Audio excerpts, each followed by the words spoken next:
Salam, hər vaxtınız xeyir dəyərli tələbələr. Bu gün sizinlə birlikdə tələbələr dəstək bölümünün yeni bir videosu ilə daha qarşınızdayım. Keçən dərs impuls mövzusunu və impulsu saxlama qanunu izlədik və sizə söz verdim ki, gələn dəfə mexaniki enerji və enerjinin saxlanma qanunu mövzu izahını sizlərə verəcəm.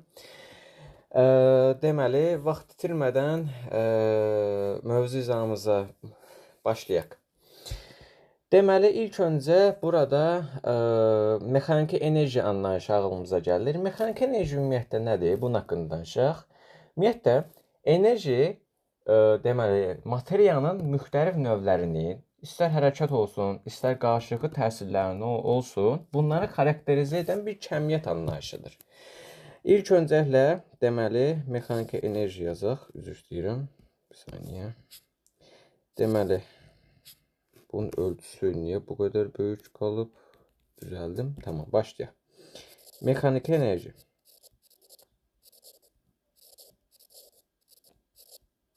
Aha.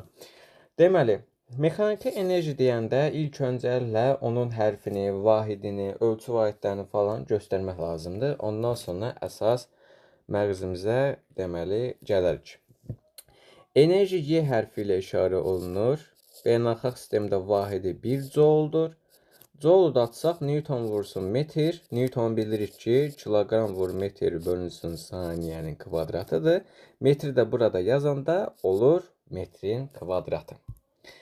Ümumiyyətlə, enerjinin deməli, mövzu üzərində də görəcəksiniz. Həmçinin daha yaxşı anlamaq üçün bəzi nümunələr, istisna hallar, şərtlər və bəzi nüansları qeyd edəcəyimiz zaman görəcəksiniz ki, mexaniki enerjinin, deməli, ümumiyyətlə, enerjinin qiyməti var. Sadəcə qiyməti var, istiqaməti yoxdur.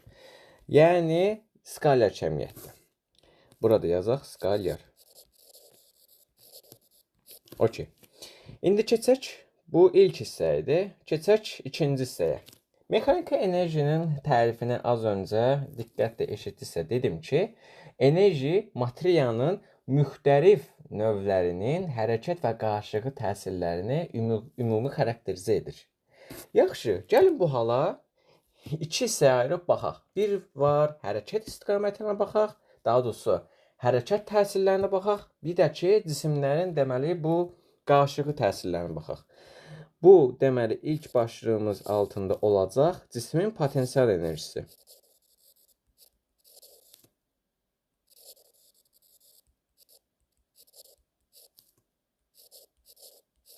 Yəni, bunu kiçik bir deməli nəzəriyyə olaraq da yadda saxlaya bilərsiniz. Bu potensial enerji cisimlər arasındakı deməli qarşılıqlı əlaqəyə əsaslanır. Qarşılıqlı təsirə əsaslanır. Bunu iki hissəyə ayıraq. Deməli, burada olsun potensial enerji, burada olsun kinetik enerji.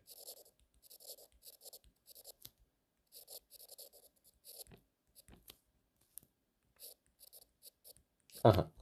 Kinetik enerji isə cisimlərin, materialın arasındakı hərəkətə əsaslanır. Bunun da nə olduğunu görəcəyik. İlk öncəliklə başlayaq. Deməli, cismin rəng çizək. Aha. İlk öncəliklə olacaq cismin potensial enerjisi, yəni qarşılıqlı təsir. Yəni, buradakı cisimlərin bir-birlərinin istər kütlələri olsun, istər hündürlükləri olsun, buradakı hər iki kəmiyyət və ya aralarındakı qarşılıqlı təsirə əsaslanan cisimlər arasındakı olan enerji olacaq, deməli, potensial enerji. Aha. İndi potensial enerjidə əsas olaraq düstur, ilk düsturumuz. Bu düstur yerə nəzərəndir. Hətta yazaq. Yerə nəzərən, deməli, potensial enerjimiz Y potensial bərabərdir mgh. Burada sizə bir nüansı göstərmək istəyirəm. Buradakı bu h var. Bu h bizim məsələnin şərtində və ya bir məsələ əgər ki düzəldəcəksə sıfırdan, bu məsələnin şərtini, yəni h-ın qiymətini biz öz nəzəri təxəyyülümüzə götürürük. Yəni buradakı h bizim istəyimizə bağlı olaraq götürürük. İstər yay ilə cisim sərbəst düşmə arasındakı məsafəni h-dan götürə bilərsiniz. İstər cisim sərbəst düşmə anındakı ümumi məsafəni h-dan götürə bilərsiniz. İstərsəz də məsəl üçün yayın üzərinə atılmış, sərbəst düşən və ya şaquli aşağı atılmış bir cismin yayı sıxdıqdan sonrakı yerdə qalan h məsafəsini götürə bilərsiniz. Yəni burada bu h-ı, hətta buraya yazaq, bu h tamamilə bizim istəyimizə bağlıdır.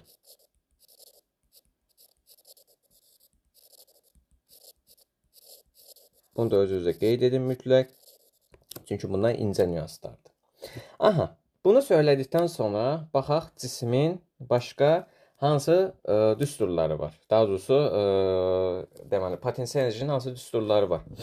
Deməli bu yerə nəzərən cismin potensial enerjisidir. Bir də var yayların potensial enerjisi. Bunu ikinci qrupa ayıraq. Yayların potensial enerjisi. Yayların potensial enerjisi deməli potensial enerjisi. Deməli yayılan potensial enerjisinin ən təməl düsturu deməli kx kvadratı bölünsün 2. Gəlin bu düstur üzərində oynayaq birazcıq. Deməli biz bilirik ki sürtünmə dərsindən F bərabərdir kx qanunu, yəni Hooke qanununa əsaslanan qanunda kx, bunu hətta modulla da alırlar. O yüzden de bunu mən modulda yazmayacağım. Sadəcə təxmini təxəyyülümüzdə bilək ki, bu f bərabərdir kx-dir. F bərabərdir əgər kx isə, o zaman bu x-dən birini alıram. Burada olur f vursun x bölünsün 2. Həmçinin f-in f bərabərdir kx olduğunu bilərək biz buradan x-in yerinə nə yaza bilərik? Buradan hətta baxaq. F bərabərdir kx-dən. X bərabər nəyə? F böl k-dan. F-in yerinə gətirib burada bu yerinə qoysaq nə alacaq? Alınacaq. Deməli f kvadratı bölünsün 2k. Bu bizim ən sadə potensial enerji deməli düsturlarımızdır. Təbii ki, bunlar yerinə bəzi dəyişikliklər olacaq, amma bunlar ən təməl düsturlarımızdan biridir. Aha. İndi deməli potensial enerjinin deməli nələrdən asılı olub olmadığını göstərək. İlk öncəliklə hər zaman bunu diqqət edin. Sual içərisində verilmiş yayda şərti olarsa, demək ki k bərabərdir konstanta. Və biz k bərabərdir konstant şərtinə baxarsaq, deməli y potensial nələrdən asılıdır? Deməli bu k hardadır? K bir kx kvadratı bölü 2'dədir. Bir də fx bölünsün 2'dədir. Üzr istəyirəm. Bir deməli kx kvadratı bölü 2'dədir. Bir də f kvadratı bölünsün 2k-dır. Demək ki, həm k-dan, daha doğrusu həm x-dən, həm f-dən necə asılıdır? Deməli f-dən, x-dən, deməli bu kvadratik asılıdır. Və əgər bu k bərabərdir konstant şərtini verməsə, o zaman biz burada f-dən x-dən necə yaza bilərik? Təbii ki, görürsünüz ki, ikisi də düz asılıdır. Yəni bu şərt olarsa, unutmayın ki, f-dən x-dən verilə biləcək şeylər hamısı bu iki düsturla bağlıdır. Kx kvadrat bölü 2, f kvadrat bölünsün 2k. Bundan yazdığımıza görə gəlin keçək deməli kinetik enerjimizə. Kinetik enerji hərəkət yönümlü enerjidir. Hərəkət yönümlü enerji olduğuna görə təbii ki, hərəkət edən bir cismin m qədər bir kütləsi olmalıdır. Və bu şərt daxilində y kinetik bərabərdir m v kvadratı bölünsün 2. Bilirik ki, biz impuls dəstəsinə p bərabərdir mv'dən bu v'nin birini bu tərəfə, mv'nin birini bu tərəfə atsa, p vurulsun v bölünsün 2. Və həmçinin bu mv'nin biz p olduğunu bilərəkdən, deməli buradan zaman kütlə əlaqəsini v-ni dəyişdirərsə, çünki v bərabərdir p bölünsün m-dir. Bu da olacaq p vurulsun p bölünsün 2 vurulsun m. Bu yuxarıda da optimum olacaq, yəni p kvadratı bölünsün 2m. Kinetik enerjində əsas 3 düsturu var. mv kvadratı bölünsün 2. Bu düsturdan bu çıxır, bu düsturdan da bu çıxır. Yəni hamısı bir-birlə əlaqəli düsturlardır. Yəni burada kiçik bir fizik anlayışınız, yəni əvvəlki mövzunun anlayışınız varsa, son iki mövzunun sadəcə düsturlarını bilməklə düstur isbatı olur. Və burada da bir istisna şərt var. Əgər cisim verilmiş cisim deyərsə, demək ki, M sabitdir. Verilmiş şərt olarsa, yəni verilmiş cisim olarsa, demək ki, M bərabərdir nəyə? Deməli, M bərabərdir konstanta. Buradan bu üç düsturdan kütlənin olduğu düstur hansıdır? MV kvadratı bölünsün 2. Başqa bir də P kvadrat bölünsün 2M. Yəni Y kinetik bu iki düsturdan baxarsaq, həm MV-dən, həm də ki P-dən necə asılıdır? Yenə kvadratik asılıdır. Bunun da bu sarı rəngə çəkək. Deməli belə bir qrafik çəkək. Deməli Y potensial həm V-dən, həm impulsdan kvadratik asılıdır. Bunu da bildik. Yəni qısa bir nəzər yetirərsək, mexaniki enerji əsas iki hissədən ibarətdir. Kinetik və deməli potensial. Əgər cisimlə deməli qarşılıqlı əlaqəsinə əsaslanan şərtimiz varsa, burada potensial enerji, cisimlərin əgər hərəkət deməli meylliliyini yönələn bir sual varsa, deməli burada kinetik enerji nəzərdə tutulur. Və hər ikisində də istisna olaraq əgər deməli potensial enerjisi də verilmiş yay şərti olarsa, deməli burada potensial enerjisi də K sabitdir və K-nın olduğu düsturlara görə nəzər yetirəcəyik. Amma deməli potensial enerji yox, kinetik enerjidə verilmiş cisim olarsa, deməli kütlə sabitdir və kütlənin olduğu MV kvadrat bölü 2 və P kvadrat bölünsün 2M-dən deməli qrafik çəkə bilirik. Aha, indi keçək ikinci hissəmizə. İkinci hissə tam mexanik enerji. Bir saniye. Burada yer olmayacaq. Belə ən yaxşısı. Biraz böyüdüm. Daha gözəl yazaq. Aha. Deməli, tam mexaniki enerji.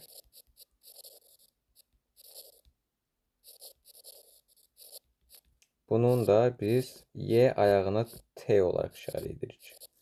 Bu da ikinci başlığımız. Aha. Deməli, buradan yazarsaq, tam mexaniki enerji bərabərdir. Y kinetik üzerinde gəlsin Y potensial. Hətta Y'ni birazcık fərqli yazdım. Çaşdırmamaq üçün belə yazdım. Y kinetik plus Y deməli potensial.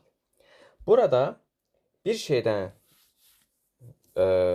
tam mexaniki enerjinin deməli bir gözəl bir hissəsi var ki, deməli tam mexaniki enerjinin, daha doğrusu bu üstün cəhətidir. Üstün cəhət ondan ibarətdir ki, enerjinin saxlanma qanunu buraya tətbiq edə bilməmizdir. Yəni, məsəl üçün, orta məktəbdə biz nə öyrənirik? Orta məktəbdə öyrənirik ki, deməli, ətraf aləmdə, yəni təbiətdə enerji itə bilməz, yarana bilməz. Ancaq bir haldan başqala keçə bilər. Bunun ən bariz örnəyi kinetik və potensial enerjilərin bir-birlə əlaqəsi olaraqdan göstərə bilərik. Burada tam mexaniki enerjidən zaten bu qədərdir. Sadəcə bu tam mexaniki enerji sırf üzərində işləmək və tətbiq deməli məsələlərində istifadə olunur. Bunun bir də var alt deməli hissəsi var. Az öncə dediyimiz kimi enerjinin saxlanma qanunu. Deməli 2.1 yazaq buna. Bu enerjinin saxlanma qanunudur.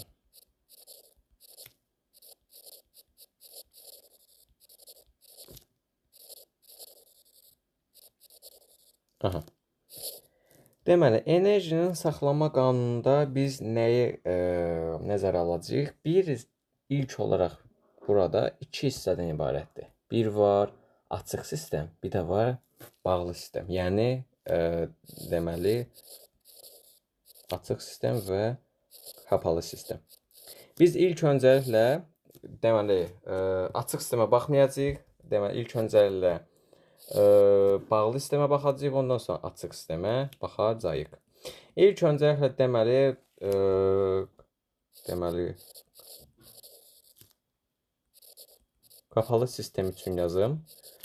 Burada bilirik ki, sürtünmə qüvvəsi təsir etmir və müqavimət qüvvəsi də burada təsir yoxdur. Və bu zaman Y tam enerji bərabərdir konstanta. Bunu da unutmamaq lazımdır. Və bunun əgər düsturunu, daha doğrusu burada asılılıq qrafikini çəkərsək, Y tamın zamandan asılı qrafiki görəsiniz ki, bu hər zaman belə olacaq. Hətta isbatını da göstərəcəyik.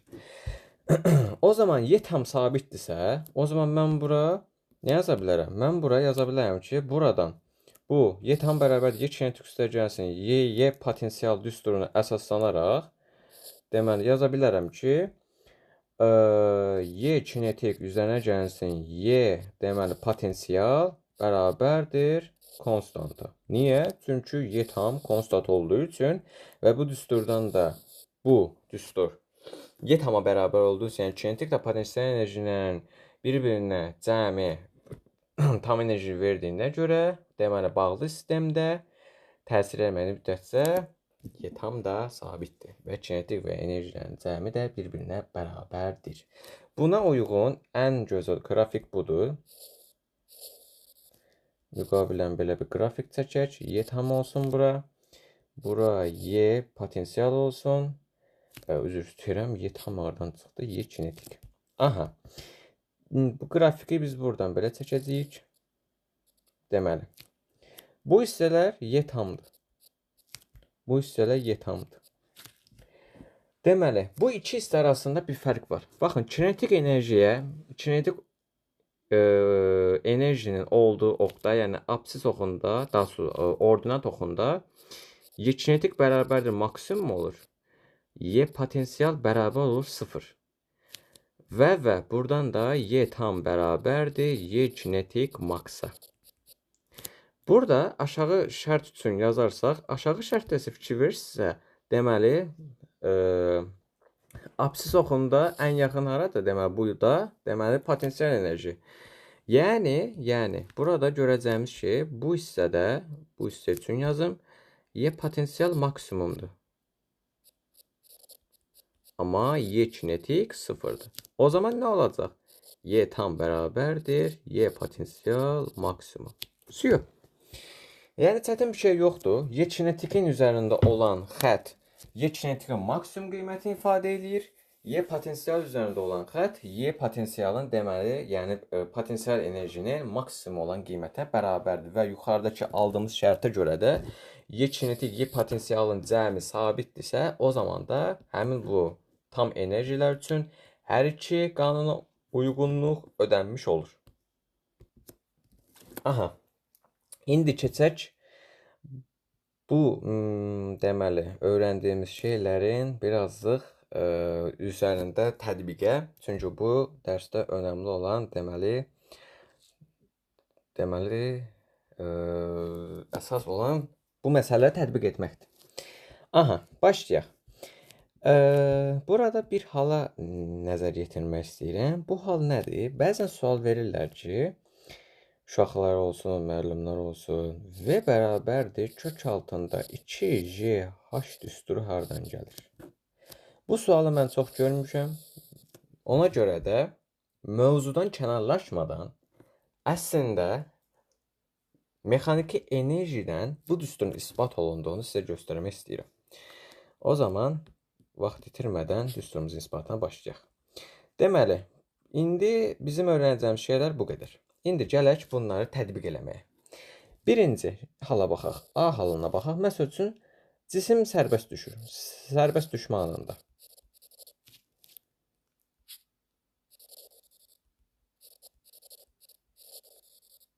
Sərbəst düşmə anı, buraya yazaq isbat.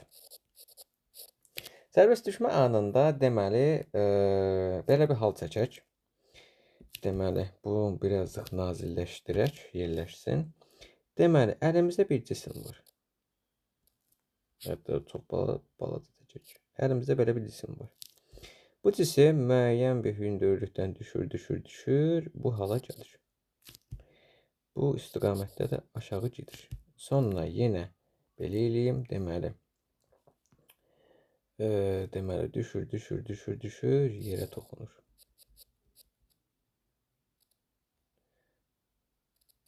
Bura. Buraya yazaq V1, buraya yazaq V2. Deməli, buraya yazaq V2. Burada sərbəst düşdüyünə görə V0 bərabərdir 0'dır. Bu kütlə də M kütləli cisimdir. Aha. İndi biz bu halı araşdıraq və burada gördüyünüz kimi 3 hal var. Deməli, birinci hal sərbəst düşmədən öncə, ikinci hal sərbəst düşdükdən öncə, üçüncü hal yerə çırpıldıqdan sonraki hal. Yəni yerə çırpıldığı hal. İlk öncə bir şeyə baxaq. Bu cismin durduğu nöqtədən buradan bura qədər olan məsafəyə, yəni bu yerə qədər dəyən olan məsafəyə mən bir h demək istəyirəm. H deyək ki, işimiz daha da asan olsun. Bu hündürlüyə bir h deyək. Bu hündürlük, belə h-ı düz çəkim, biraz əyri oldu. Deməli, bu hündürlüyə deyək ki, bir h nöqtəmiz var. İndi biz nəyə diqqət edəcəyik? Bu üç halda cismin həm kinetiki, həm potensialı nəyə bərabərdir və tam mexaniki enerji ilə aralarındakı əlaqə nəyə bərabərdir, ona baxacağıq.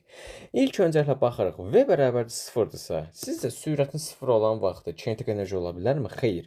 Bu hala biz deyəcəyik birinci hal. Birinci hal nəyə yazacağıq? Birinci hal yazacağıq ki, deməli, Y potensial bərabərdir mj ümumi hündürlüyü olduğuna görə mən bura bir böyük h demək istəyirəm. Mj böyük h. Və Y kinetik nəyə bərabər olacaq? Deməli, Y kinetik bərabər olacaq 0.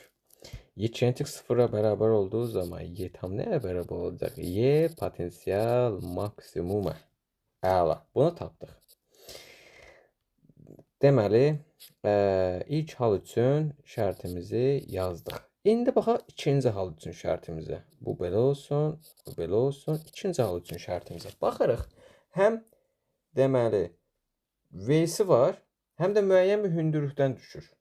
Və bu yerə çırpılan ana qədər ki hündürlükdə biz kiçik h ifadə eləyək. Demək ki, bu kiçik h-da əlaqəli olaraqdan düsturumuz nə idi? Y tam bərabərdir. Deməli, Y potensial plus Y kinetik. Düzdürmü? Əla. O zaman biz bu hal üçün yazarsaq, deməli, Y kinetik nəyə bərabərdir? Y kinetik bərabərdir. MV kvadratı bölünsün 2. MV1 kvadratı. Çünki V1'dir burada. Və Y potensial üçün yazaq. Y potensial bərabərdir mj. Bu hündürlüyü düşdüyünə görə deməli mj kiçik h olacaq. Və enerjinin tam mexanik enerjinin saxlanma qanununa görə mv deməli 1 kvadratı bölünsün 2 üstə gəlinsin mj kiçik h. Əla. Bunu da yazmış olduq. İndi gələk üçüncü hala.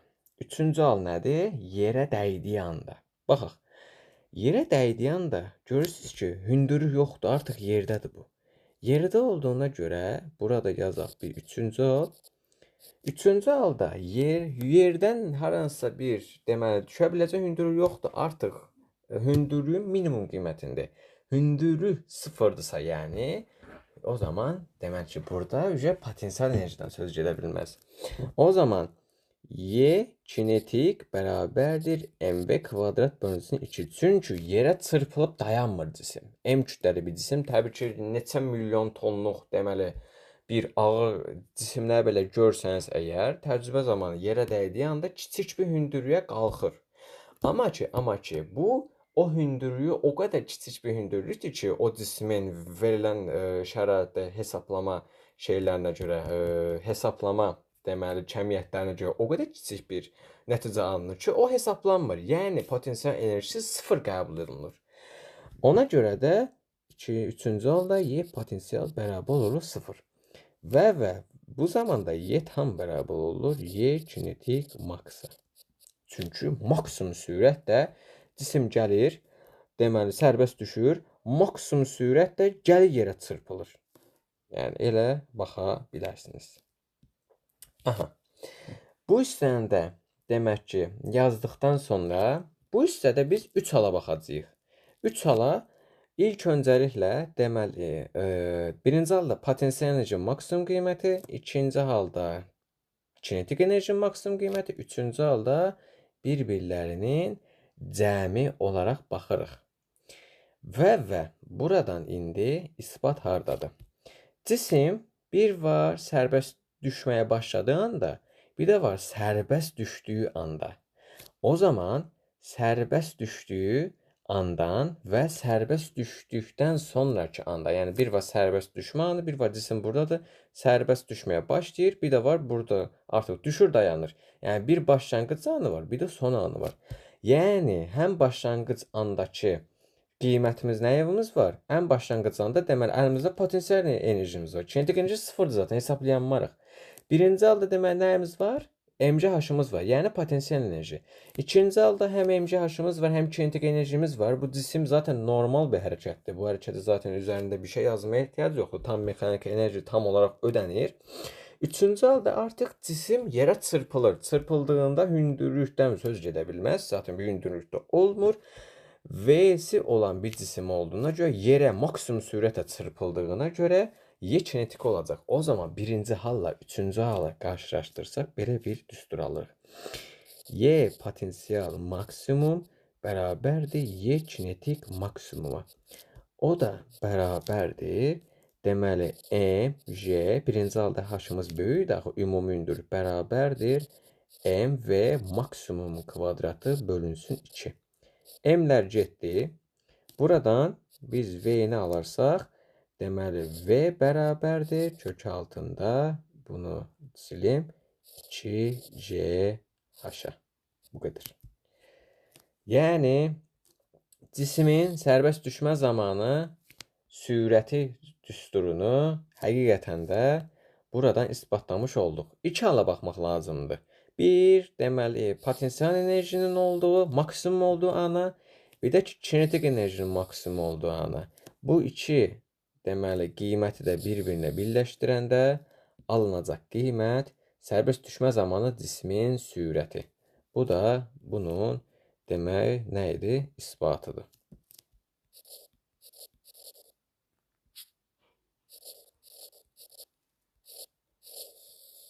Tamam. İndi bu hissəni də deməli bitirdiyimizə görə yerdə qalan digər hissəyə keçə bilərik. Deməli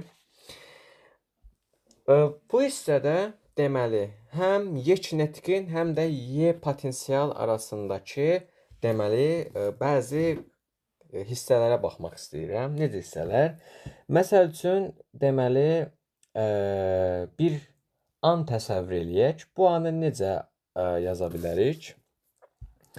İlk öncəliklə böyük H hündürlüyündən başlayan cisimdir deyək ki, az öncə bu çəkdiyimiz şəkildir. Böyük H-dan getdikcə aşağı düşür. Yaxşı, bu halın biz bu qrafikini çəksək necə olacaq? Çəkək. Aha. Deməli, qrafikini çəkərsək, buradan belə bir qrafik çəkəcəyik. Y tamın zamandan asılı qrafikini çəkəcəyik. Aha, ilk öncə baxaq. İlk şəraitdə cismimizin nəyi vardı? Cismimizin potensial enerjisi maksimumdur. Ən maksimal hündürlükdə idi. Getdikcə neynədir? Getdikcə hündürlük azaldı və yerə çırpıldı. Yəni başlanğıc haldakı deməli potensial enerjimiz maksimum olacaq və getdikcə azalacaq. Buraya yazaq Y potensial. Aha, ikinci hala baxaq. İkinci halda deməli birincidə cismin kinetik enerjisi nəyə bərabərdir? Sıfıra bərabərdir. Cismin kinetik enerjisi sıfırdan gəlir maksimum halına. Cismin sıfırdan maksimum halına gəldiyi halı da burada qeyd edərsək, ilk öncə sıfır idi və maksimum halına gəldi. Əla. Deməli, bu qrafikədə biz deyəcəyik, qrafikin burasına yazım Y kinetik və bu oxların birləşdirilməsindən görürsən qrafikdə bu hissədə Y tam olacaq. Həqiqətən də bizim ən başda çəkdiyimiz Y tamın zamandan asılı qrafikində enerjini saxlama qanunundakı bu qrafik özünü sərbəst düşmə zamanı olan cismin enerjilərini hadisəsində özünü bir daha isbatlamış oldu. Əla. O zaman biz burada kiçik bir hissəyə də baxacağıq. Çünki deməli məsələ həlləri zamanı birazcıq bu düsturlar çox düşür. Hətta sizə məndən bir düstur da hədiyyə olsun. Cismin kinetik enerjisi nəyə bərabərdir? Y bərabərdir. Deməli MV kvadratı bölünsün 2. Elə deyilmi? Tamam, mv kvadratı bölünsün 2 isə sərbəst düşən cisim, deməli sərbəst düşmə zamanı cismin sürətinin bir başqa düsturda vardı. V bərabərdir gt. Ay yaşa.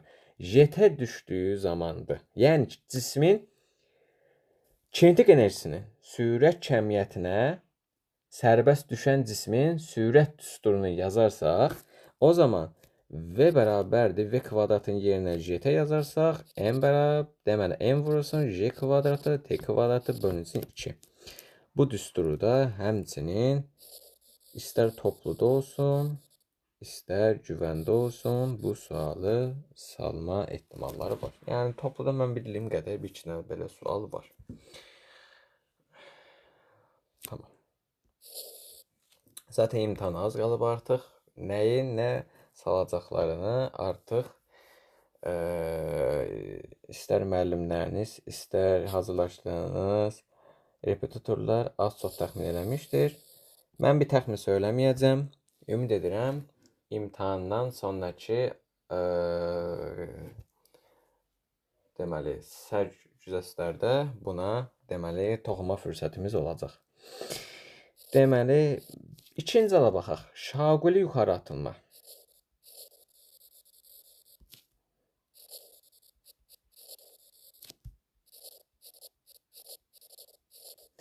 Deməli, şaquli müqavimə, deməli, şaquli yuxarı atılmada biz havanın müqavimətini nəzərə almadığımız hala baxacağıq. Yəni, müqavimət, belə yazaq əslində, havanın müqaviməti nəzərə alınmır. Bu hala baxacağıq. Tamam, başlayaq. Yer səthində olan bir cisimimizdir. Bu cismi əlimizlə və ya hər hansı bir köməkçi ilə deməli yuxarı doğru atırıq. Deməli atırıq, qalxır, bu nöqtədə sıfırlanır. Sonradan təzədən eyni trayektoriya ilə yerə düşür. Yəni buradan da bir V sürəti yaza bilərik. Deməli, başlanğıc sürəti V0 yazaq. Bu nöqtədə nə olacaq cismin? Cisim gəlir, o yuxarı dayanır. Yuxarı dayananda cismin sürəti 0 olur. Yəni avtomatik nə olur? Cismin kinetik enerjisi də 0 olur. Amma burada potensial enerji maksimum olur. Niyə? Çünki ən hündür deməli çıxa biləcək yerə çıxır və oradan sonra artıq aşağı düşür. Buradan gəlir, burada dayanır, təzədən deməli aşağı enir. Aşağı endiyi zaman deməli cismin sürəti artıq yerə çırpıldığı anda ən böyük olacaq. Yəni Y kinetik maksimum olacaq. Hündürlüyü minimum qiyməti olduğu üçün artıq yerə də, yəni bir hündürlük yoxdur. Y potensial bərabər olacaq 0. O zaman bu hal üçün heç bir düstur yazmasaq, sadəcə bu qrafiklə mən anlatmaq istəyirəm ki, hər biriniz gözəlcə anlayarsınız bu mövzunu. Yenə Y taman zamanla əlaqəsinə baxaq. Yəni zaman içərisində Y taman necə dəyişdiyinə baxaq. Maraqlı bir rəng seçək. İlk öncəliklə biz nə dedik? Cisim müəyyən bir sürətlə yuxarı atılır. Cisim aşağıda olanda ilk öncəliklə cismin potensial enerjisi nəyə bərabərdir? 0-a bərabərdir. 0-dan qeydimizi işarə elədik. 0-dan neyniyəcək? 0-dan deməli hündürlük artdıqca ən maksimuma çıxır.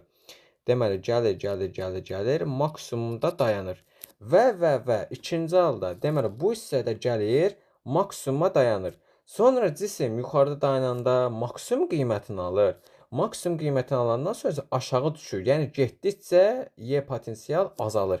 O zaman da burada çıxır maksimum olur və getdikcə sıfıra doğru yaxınlaşır və yerə çırpılır. Bu müddətə biz T uçuş müddəti deyirik.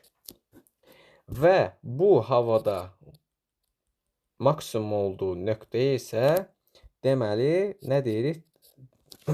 T qalxma anı deyirik. Əslində bunu mən uşaqlara izah eləyəndə biraz maraqlı bir üsulla izah edirəm. Necə?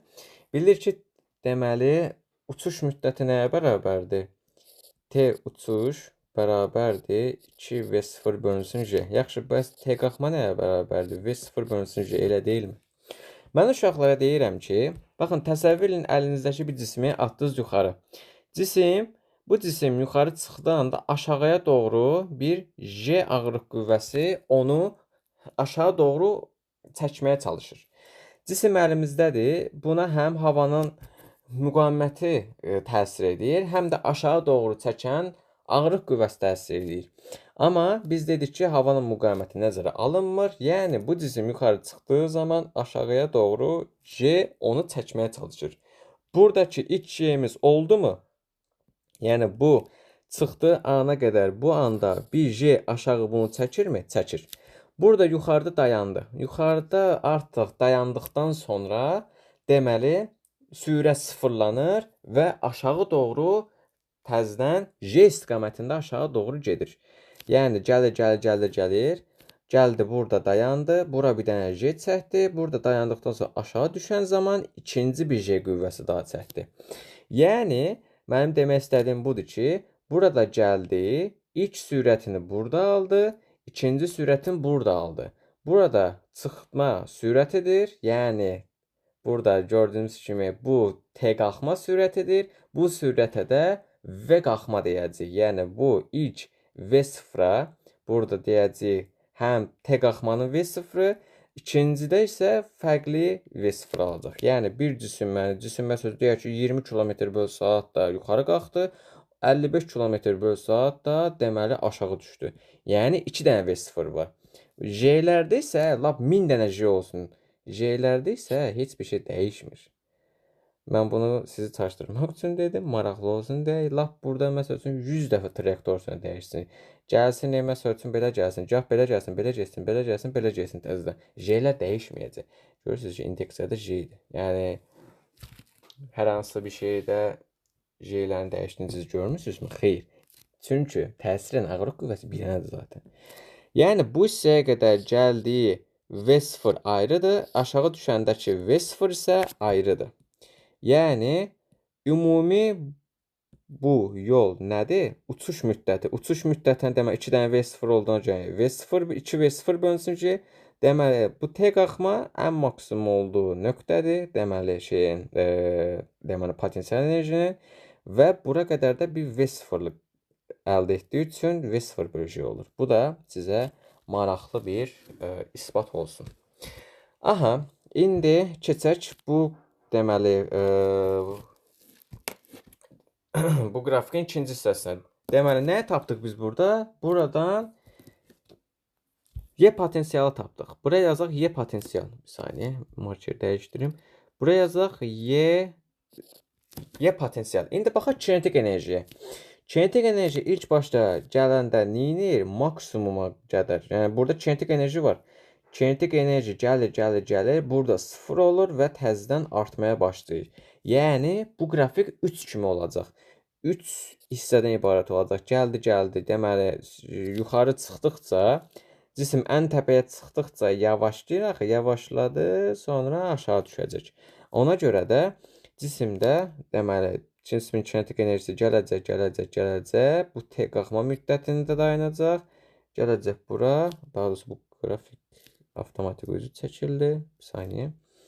Gələcək bura, deməli gəldi bura, 0 oldu və təzədən maksimuma doğru qalxdı. Çünki maksimum sürətlə aşağı düşür.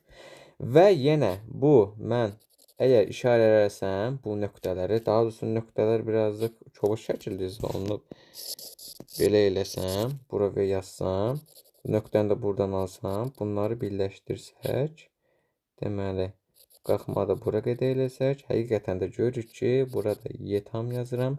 Y tam yenə burada yazdığımız bu düstura, bu qrafikə bərabərdir. Həqiqətən də hər şəraitdə bu qrafik ödənilir.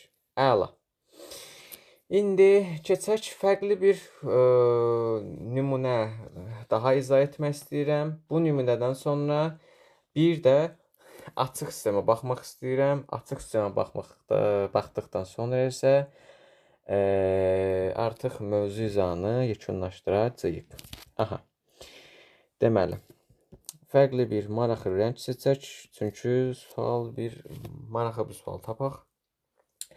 Məsəl üçün, yenə cisim deyək ki, müəyyən bir hündürlükdən sərbəst düşür. Deməli, cisim buradadır. Gəldi, deməli, cisim gəldi. Aşağıda da bir yayımız var, deyək ki, bu yaydır. Yayımız var və bu yayı da belə çəkməyə çalışsaq, bu yayın üzüdür. Cisim gəlir. Deməli, M-i var. M kütləli cisimdir, amma V0 bərabərdir 0 olsun. Bu cisim gəlir aşağıya doğru. Deməli, bu hissəyə müəyyən bir hissə, deməli, bu yaya toxunur və müəyyən bir uzanma qət eləyir. Deyək ki, bu qədər x uzanması qədər bir uzanma getsin. Bunun ümumi bu yayın uzunluğu da h deyək. O zaman deyək ki, iki hissə var. Deməli, bu birinci hissə, bu da ikinci hissə. Yəni, bir cisim sərbəst düşməzdən öncəki halı, bir də cisim yaya toxunduğu andakı anı. Üçüncü bir hissə də var. Yayın cismə təsir etdiyi, deməli, yayın cismə tətbiq etdiyi enerji hissəsi var. O üçüncü hissədir, amma ona deməli toxunma ehtiyac yoxdur. Çünki MIQ və sertifikasiya səviyyəsində, yəni müəllimlərin işə qəbul səviyyəsində olan bir sual tipidir. Amma əgər şərhlərdə bu hissənin, yəni bu hissə sizə maraqlı gəlirsə, özəlliklə bu yaya toxunduğu andan sonraki halı sizə izah edə bilərəm. Amma imtahanınız qalıb artıq, fikrinizi dağıtmaq, yəni sizi yormaq istəmirəm. Ona görə də sizə əsas nədirsə, hər birini izah etməyə deməli çalışıram. İlk hal üçün baxaq. İlk halda cismin nəyi var? Cismin sürəti yoxdur. Sürəti yoxdursa nəyi var? Kinetik enerjisi yoxdur, var potensial enerjisi. Y kinetik bərabərdir 0, Y potensial bərabərdir mg. Bu ümumi hündürlüyə biz böyük H deyə bilərikmi? Böyük H bizim hər yerdə əlimizdən tutur. Mg böyük H. Əla. Bu iç düsturumuz. İndi keçək ikinci hissəyimizə. Bu arada buradan Y kinetik qarışdı. Belə yazım. Y kinetik bərabər 0. Aha, indi keçək ikinci hissəyə. Baxın, ikinci hissə burada birazcıq diqqətli olmaq lazımdır. Bu cisim gəlir. Gəlir aşağıya doğru, sıxılır bura. Cisim sıxıldığı andan sonra nəyə görürsünüz? Görürsünüz ki, cisim gəlir bura, sıxılır və yuxarı qalxır. Yuxarı qalxma hissəsində dedik ki, baxmayaq. Bu hissə gəlir. Deməli, bura sürət maksimumdur. Maksimumda gəlir və burada dayanır. Sürət nə olur? Sürət 0 olur. Sürət 0 olduğuna görə, deməli, bu hissədə yenə kinetik enerjidən söz gedə bilməz. O zaman yenə burada Y kinetik bərabər olur 0-a. Çünki biz bu yayı toxunduqdan sonraki hala baxırıq. Yayın, deməli, toxunduqdan sonra ona təsir etdiyi qüvvə hərəkətinə baxmırıq. Və ya mən burada, məsəl üçün, bir ikinci hal kimi çəkərəm, bu aşağıya doğru bu cismin hərəkətini də soruşa bilərəm. Zaten bilirik ki, mgh üstəgəlsi mv kvadratı bölünsün 2-dir. Çünki müəyyən bir h hündürlüyü də var, v-si də var. Demək ki, deməli, tam mexaniki enerji burada tam olaraq ödənilir. Yəni, o halı zaten bilirik, yəni. Amma mən buradakı yayın sıxılma anına baxmaq istəyirəm. Baxın, burada deməli, öyrəndik ki, Y kinetik 0-dır. Bəs yaxşı, nə var? Cisim müəyyən qədər sıxılır. Müəyyən qədər sıxıldıqda bu yay verilmiş yay olur artıq. Müəyyən bir yay ərzində bunu sıxılıq x qədər. Yaxşı, mənə bir şey maraqlıdır. Bəs bu aşağıda sıxılmayan yay, yəni bu cisim gəldi burada dayandı, amma bu aşağı hissəyə gedənmədi. Yəni bu hissəyə gedənmədi. Bu hissəyə də biz deyəcəyik, yaxınlaşdırım. Deməli, bu hissəyə deyəcəyik h minus x. Yəni, cismin təsir elə bilmədiyi yayın uzunluğu h-x. Ümumi yayın uzunluğundan təsir eləyəmədiyi yayın uzunluğunu tapmaq üçün, deməli, cismin yaya tətbiq elədiyi mütləq uzanmadan çıxırıq ümumi yayın hündürlüyünü. Bu qədər. O zaman yayı sıxdığı andakı cismin potensial enerjisi nəyə bərabərdir? Kx kvadratı bölünsün 2. Düzdürmü? Yaxşı, bəs burada bir ikinci hal da var. Daha doğrusu bu ikinci halın haldır. Bir də var, üçüncü hal var burada. Üçüncü hal da bu yayın özünün içərisində, yəni bu sıxılmayan hissə. Bu sıxılmayan hissəyə biz əgər təsir göstərən Y potensialı yazarsak, o zaman necə bir düstur alınır? Deməli, əlavə olaraq bir dənə də potensial enerji çıxır. M. Çünki cisim müəyyən bir hündürlükdən, M kütləli cisimdir, müəyyən bir hündürlükdən düşür və düşdüyü zaman müəyyən bir yaylanma, yəni necə deyim, yay uzantısı əmələ çıxarır. Yəni MGH, amma MG bizə bu hissəni tapdıq, amma bizə bu hissə lazımdır. Yəni bu H-X lazımdır. O zaman deməli, cismin təsir edə bilmədiyi yayın hündürlüyünə, məsafəsinə H çıxsın X yazacağıq və buradan da bu buna bərabər olduğu üçün plus mg H minus X. O zaman deməli, Y tam enerjinin üstünü yazsaq, Y tam bərabərdir. Bu cismin bir halda var. Deməli, 3 haldır, daha doğrusu bu hissə. 1 kx kvadratı plus mg h minus x. Bir də ki, bu cisim aşağı düşür axı. Bu cisim aşağı düşən halda bu yaya toxunduğu anda müəyyən bir h hündürlükdən düşmürmü? V'si var zaten. V nəzərə almırıq. Bu yaya toxunduğu anda bunun müəyyən bir h hündürlüyündən düşürmü? Bu deməli M kütləli cismə J tərəfindən aşağı doğru deməli çəkilmə varmı? Müəyyən bir h hündürlüyündən düşürmü? O zaman nə olacaq? mg böyük h. Yəni burada yazdığımız bu düsturu gətirib bərabər eləyəcəyik. Birinci hala Y potensial 1 bərabərdir. Y potensial 2-yə, o da bərabərdir. Üzr istəyirəm. Aha. Uşaqlar bir daha üzr istəyirəm.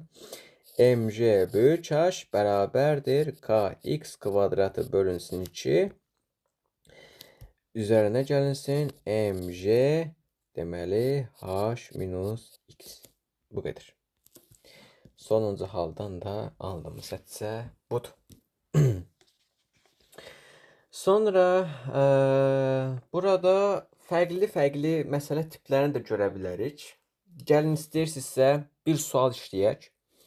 Bir sual, daha doğrusu bir sual deyil, bu bir sual. Deməli bu iki sual. Təxmini bir 3 sual işlədik. Yəni sizdə düşə biləcək ən ekstremal suallardır bu. Hətta bu sual, yəni deyərdim ki, belə birazcıq, yəni birazcıq deyil, elə belə bir sual deyil, yəni. Bu sual sizə imtahanda düşə bilərmi? Ümid edən ki, düşməsin. Çünki bu suallar düşdüyü zaman verilən qiymətdən çox, belə deyim, çətin olur. Yəni kök adlı falan ifadələr olur. Bu sual sizə düşməz. Yəni narahat olmayın. Amma yəni düşsə belə asan halda düşəcək. Yəni mən sizə necə deyirəm, bu sual düşməz. Bu sualın çətin versiyası düşməz. Bu sual çünki bir var asan versiyası var. Bir var asan var, bir də var çətin var. Çətin hissədə bu h ilə x arasındakı məsafədə biz bir dəfə hesablamışıq. Kök adlı 370 metr falan belə bir qiymət çıxmış, yəni.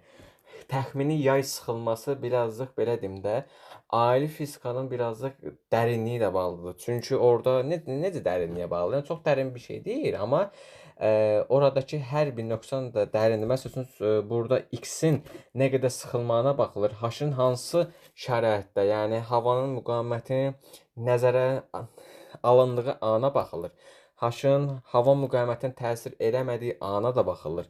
M-in deməli J-yə təsir elədiyi ana da baxılır. Ondan sonra bu X-in nə qədər uzanmasına da baxılır və bu yayın sərtliyinin hansı materialdan olduğuna da baxılır. Yəni görün neçə dənə şey var. Normal bir tələbə imtahanına düşsə, bundan hesablayana qədər bir 6-7 sual zərfində sual həll eləmək olardı. Yəni 6-7 sualın vaxtını bir suala təsəvvür eləyin, imtahanda ayırırsınız. Bu da ki, ən yol verilməz və heç vaxt həm müəllimlər, həm də tələbələrdən istəmədiyimiz şeylərdən birisidir. Yayın sıxılması ilə bağlı sizə ən belə düşə biləcək çətin bir örnəyi göstərdim. Yəni bundan sonraki örnəklər bunun yanında asan da olacaq. Ona görə də zaten ən çətini verdik. Ona görə də birazcıq fərqli bir məsələ tipi ilə işləyək. Məsəl üçün bizə bir sual verə bilər. Məsəl üçün nümunə deyək. Nümunə 1 deyək. Nümunə daha doğrusu 3-dür. Biz ümumiyyətlə belə nümunə 1 deyək. Məsəl üçün bizə verə bilər ki, şaquli istiqamətdə, deməli, bərabər sürətlə aşağı düşən cismin, məsəl üçün deyək ki, potensial enerjisinin bu düşmə müddətindən asıllığını tapın. Deməli, biz buradayıq deyək ki, buradayıq. Burada yer səthidir. Buradan bir M kütləli bir cisim atırıq. Burada. Bu M kütləli bir cisim atırıq. Deməli, sərbəst düşmə zamanı, deyək ki, şaquli istiqamətdə, məsəl üçün, sualın şərtini qoydu, şaquli istiqamətdə, deməli, bərabər sürətlə aşağı düşən, deməli, bərabər sürətlə aşağı düşən, yəni V bərabərdir konstanta. V bərabərdir konstant olduğu halda, deməli, necə yaza bilərik? Deməli, V bərabərdir konstant olarsa, o zaman bu cisim aşağı düşdüyündə o zaman belə olur. V bərabərdir V0 üzərinə gəlsin JT. Yəni zaten bu hissədə görürük ki, cismin sürəti sabitdir. Və bizə nə deyir? Düşmə müddətindən məsəl üçün verə bilər ki, cismin potensial enerjisinin düşmə müddətinin asılılığı verə bilər. Müəyyən bir h hündürlüyündən düşən cisim var. Buna Y potensial deyə bilərik ki, müəyyən bir hündürlükdən mgh deyə bilərik. Buradakı bu h-ı, buradakı bu h-ı əvəz eləyək. O zaman deməli nə olacaq? Buradakı h-ı böyük h yazacaq. Deməli, əgər bu cisim aşağı doğru düşürsə, o zaman deməli potensial enerjinin necə həll olunduğuna baxaq. Zaten bu cisim aşağı düşdüyü zaman bu düşmə müddəti anidən olur. Yəni bir var cisim, necə deyim, məsəl üçün bizdə bir qrafik verə bilər. Bu qrafiklərdə deyək ki, hansı deyə bilər. Y potensialın zamandan asılı qrafikini məsəl üçün verə bilər. İndi bu halın soruşa bilər ki, bizdən deməli nəzəri təxəyyülünü çəkin. Nəzəri təxəyyül belədir ki, əgər cisim deməli bərabər sürətlə şaquli istiqamətdə aşağı düşürsə, cisim ola biləcək ən maksimum kinetik enerjiyə düşəcək. Yəni bu cisim hələ bir sərbəst düşmə anındakı kimi buradakı cisim gələcək şaq deyə yerə çırpılacaq. Yəni bu cisim müəyyən bir istiqamətdən gəlib sıfıra doğru enməyəcək və ya müəyyən bir hündürlükdən gəlib aşağı enməyəcək. Birbaşa öz qiymətindən kəskin şəkildə T-yə doğru aşağı enəcək. Yəni potensial enerji bura maksimum qiymətidir. Y potensial maksimum. Yerə düşdüyü anda isə bu anda Y potensial isə deməli minimum olur, yəni 0 olur. Daha doğrusu mən belə çəkdim qrafiki. Burada istəsəniz bu qrafiki toxundura da bilərsiniz. Bu halda artıq Y potensial birisi 0 olur. Bu halda Y potensial deməli birinciyə nəzərən Y potensial 1, Y potensial 2 yazacaq. Deməli ikinciyə nəzərən daha kiçik olur. Daha doğrusu birinciyə nəzərən daha kiçik olur və burada Y kinetik getdikcə artıq maksimuma doğru gedir. Və bu halı biz necə yazırıq? Bu ümumiyyətlə bu şərt halını, yəni bu T oxundan toxunmazdan öncəki halı belə də yaza bilərik hətta. Deməli, belə yazaq. Limit. Deməli, rəngini dəyişdirək, görsənmir çünki maraqlı bir rəng. Aha. Deməli, bu halı belə yazırsaq, limit, deməli, delta YP yaxınlaşır sıfıra. Deməli, Y kinetik nəyə bərabərdir? Y kinetik maksa yaxınlaşır axı. Y potensial sıfıra yaxınlaşırsa, Y kinetik maksa yaxınlaşacaq. MV kvadratı bölünsün 2. Bu düstur sizə düşməyəcək. Zaten bu düstur heç bir repetitor müəllim hazırlandı, heç kim işlətmir. Amma əgər madəm ki, bu qrafikə baxırıqsa, bu hissəni də istəsəniz, yəni həvəskarlar üçün bu hissəni nəyə bərabər olduğunu görəsiniz. Yəni bir var, bizdə məsəl üçün nədir? Tələbə hazırlığında verilən suallarda nə olur? Bir var, potensial enerji 0 olur, bir də var potensial enerji maksimum olur. Bu da ki, potensial enerji 0-a yaxınlaşdığı anda nəyə bərabər olur? Bunu da istəsəniz bir göz nəzəri yadınızda saxlaya bilərsiniz. Bu ikinci başlığın sonu. Deməli, keçək üçüncü başlığa. Açıq sistem.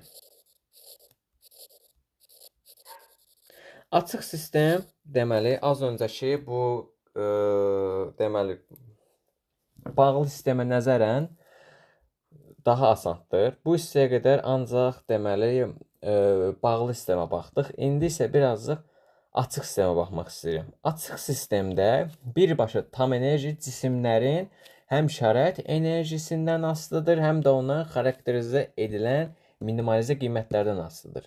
Yəni məsəl üçün ən fiks bir nümunə var. Məsəl üçün hava şarı var. Hava şarı harada olur? Hərəkət edir yuxarı doğru. Məsəl üçün bu hava şarıdır deyək ki, buradan belə bir hava şarımız var. Bu hava şarı müəyyən bir V bərabərdir konstant bərabər sürətli hərəkətlə yuxarı doğru çıxır.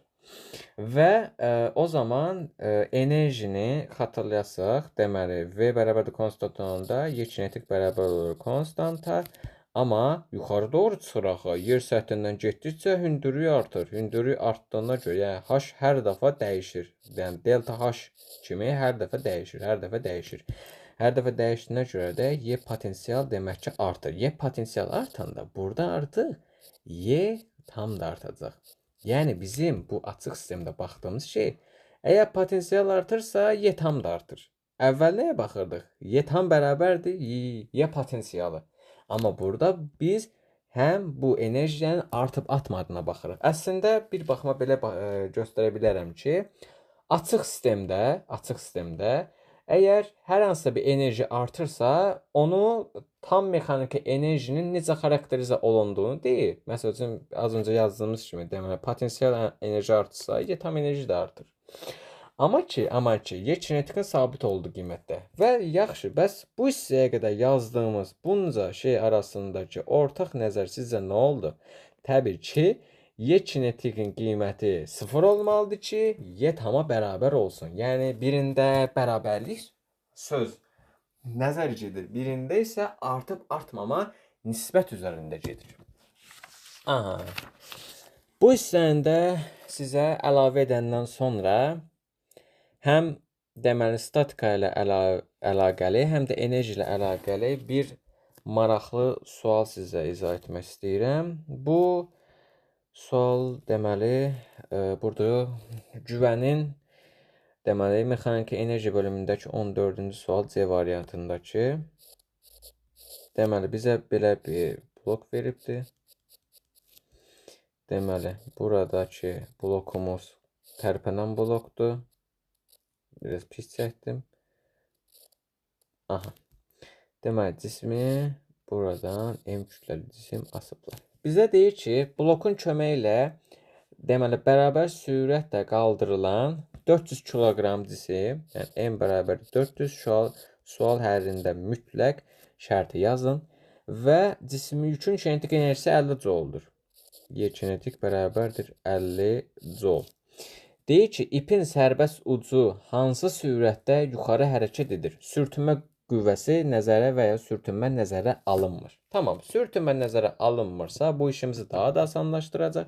Bu görürük ki, bu deməli tərpənən blokdur. Bu sualı biz iki hissəyə ayıra bilərik. Birinci hissədə Y kinetikdən sürətimizi tapacağıq. Y kinetik nəyə bərabərdir? M varsa, ən sadəsi MV kvadratı bölünsün 2 yazıq. O da 50 bərabərdir. Deməli 400 vurulsun V-nin kvadratı bölünsün 2. V-nin kvadratı da bərabərdir. Deməli buradan 400-ü 100-ə böləndə bundan bu getdi. Burada qaldı. Üzr istəyirəm. Saniyə. V kvadratı bərabərdir. Deməli bunun altına 1 yazaq. Deməli 400 vurulsun V kvadratı bərabərdir 100-ə. Aha. V kvadratı bərabərdir 1/4. O da burada da kök altında gələcək, bu kvadrat gedəcək. O da eləyəcək 1/2, yəni 0.5. Aha, bu ilk hissəmizdir. Üzr istəyirəm, birazcık gec yazdım. yorğunluq da var, amma bu sual həllində bəhanə deyil. İndi ilk hissədə bizdən nə tapdıq? V 0,5 metr bölünsün saniyədir. Bir də var, sualın ikinci hissəsi var. Sualın ikinci hissəsini necə əldə edəcəyik? Baxın, indi normalda cavablarda 0,5 də var. Amma cavab o deyil. Niyə? Çünki biz 0,5 saniyə sürətlə yükü qaldırırıq. Bizdən istəyir ki, ipin sərbəst ucu hansı sürətlə yuxarı qalxar. Və mən bunu özəlliklə vurğulamamın səbəbi, deməli, tərpənən blokda V ip bərabərdir 2V yükə. V yükü necə tapdıq? 0,5. O da bərabərdir. Deməli, 2 vursun 0,5 bərabərdir 1 metr bölünsün saniyə. Bu da maraqlı suallardan birisi idi. Bu sualları mən çox görmüşəm. Çünki uşaqlar elə cavabı götürüb 0,5 alır, yerinə yazır. Amma bir şey də unutmayın ki, sualın şərtini diqqətlə oxuyun. Bu 0,5 sürəti var ha. Bu 0,5 sürəti, bu deməli bu 400 kiloqramlıq cismi qaldırmaya kömək eləyən sürətdir. Yəni V yükün sürətdir. Yükü qaldırmaya kömək eləyən sürətdir. Adından da göründüyü kimi, amma bizdə burada ipin sürətini istəyir. O da ki, yerinə qoyanda eləyir 1 metr böl saniyə. Uşaqlar, bu qədər. Sizə verdiyimin sözü tutdum. İmtahan öncəsi enerjini gözəl bir şəkildə izah etdik. Hər şeylərə toxunduq. Belə sərbəst düşmə haqqındakı ən belə çətin sizə düşə biləcək məsələ tipini də göstərdik. Yəni siz artıq bu izaha baxdıqdan sonra mümkün deyil ki, enerjidən və impulsdan düşə biləcək sualların bir dənəsini belə cavabsız qoyasınız. Ümid edirəm hər birinizə yaxşı nəticələr göstərərsiniz. Az qalıb, hər mövzu izahımdan ilk başda deyirəm. Bu dəfə ilk başda demədim, sonda deyirəm. Ümid edirəm istədiyiniz nəticələri imtahanda göstərərsiniz. Ürəyinizi sıxmayın. Nə olsa olsun, hər zaman yaxşı fikirləşin ki, yaxşı olsun. Ürəyinizi sıxmayın, yaxşı olacaq, narahat olmayın. İstər öz tələbələri, istər izləyən tələbələr olsun, hər birinizə güvənirəm. Hər kəs bir şey unutmayın ki, öz çalışdığının bəhrəsini alır. Yəni, nə əkərsən, onda biçərsən. Bu atalar sözlə də videomuzu bağlayaq. Öz-özə yaxşı baxın. Xoş istirahətlər. Sağ olun.